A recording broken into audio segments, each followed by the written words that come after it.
Hey Craig, I watched your video. I don't remember the exact title, but it was something about uh, religious leaders punishing their members for engaging in religious practices that aren't officially sanctioned by the religion. Uh, and I wanted to make a video about a mistake you made in your argument. This is unfortunately a common mistake for American citizens, and it stems from the fact that people have a general idea of what the Constitution says and the rights that are guaranteed them in the Constitution. But they don't actually read the Constitution. They don't make an effort to understand the purpose of the Constitution. So they make flawed arguments regarding, when someone is violating their constitutional rights. Your argument was that religious freedom is guaranteed in the Constitution, which is correct. But then you said when the leaders of an organized religion, you used Jehovah's Witnesses specifically as a case,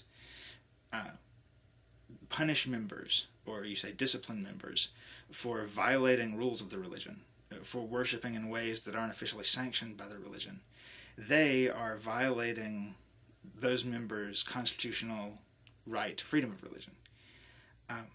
What you don't seem to understand, I think a lot of Americans don't understand, is that the Constitution isn't an act of legislation.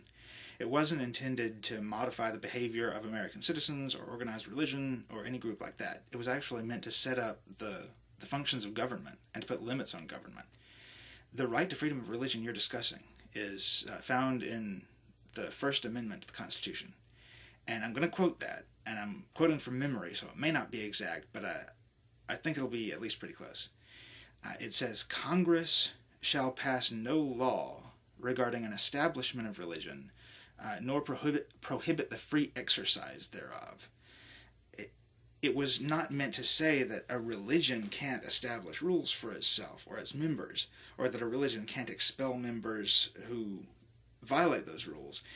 It was meant to say that the government can't interfere with religion, that the government can't make laws that favor one religion over another or prohibit the free exercise of religion. And that's not just on an individual basis, that the government can't make laws that inhibits your ability to follow your religious beliefs as you see fit, but is also a protection of organized religion, like Jehovah's Witnesses. So the government can't make laws discriminating against them.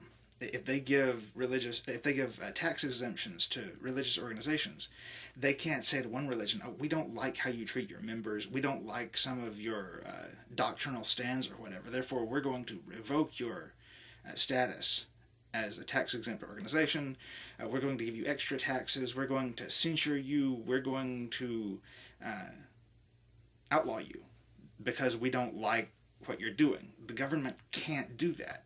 The religious freedom you are discussing in your video, the constitutional guarantee of religious freedom, prevents the government from doing specifically what you're saying they should do. In other words, for the government to do what you are saying it should do in punishing religions that punish their members for engaging in some religious practices, they would have to amend the Constitution again in order to repeal the Establishment Clause of the First Amendment. They would have to take away your religious freedom in order to do that. Now, personally, as a non-religious person living in a part of the country where probably 95% of the people are churchgoers, I'm not crazy about the idea of the government revoking my right to freedom of religion. I doubt you are either. But this message is not just to you, but to all Americans. I think everyone should become familiar with what the Constitution actually says. They should understand the purpose of the Constitution, the rights it guarantees, and how those guarantees do affect them. And this is especially true if you're intending to use constitutional arguments to back up your point of view, as you have attempted to do in this video. And if everyone were to do that, I think it would make for a better America and better arguments. Thanks.